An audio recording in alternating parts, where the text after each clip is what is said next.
এবারের অনূর্ধ্ব-19 বিশ্বকাপে সেমিফাইনালে যেতে বাংলাদেশকে যা যা করতে হবে। তো সম্মানিত ভিউয়ার্স, বিস্তারিত জানতে পুরো ভিডিওটা না টেনে সম্পূর্ণ দেখতে থাকুন। সুপার 6-এ নিজেদের প্রথম ম্যাচে নেপালের বিপক্ষে দাপুটে জয় পেয়েছে বাংলাদেশ অনূর্ধ্ব-19 দল।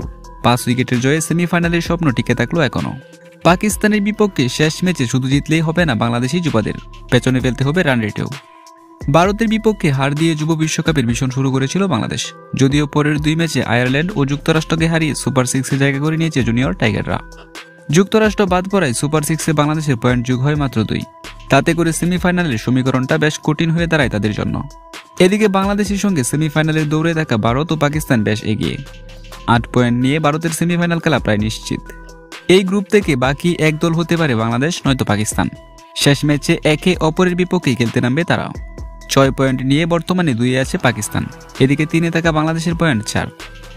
পাকিস্তানকে হারাতে পারলে বাংলাদেশের পয়েন্ট হবে 6। তবে রান রেটে পাকিস্তান এগিয়ে থাকায় হেরেও সেরা 4-এ যাওয়ার সুযোগ আছে পাকিস্তানের।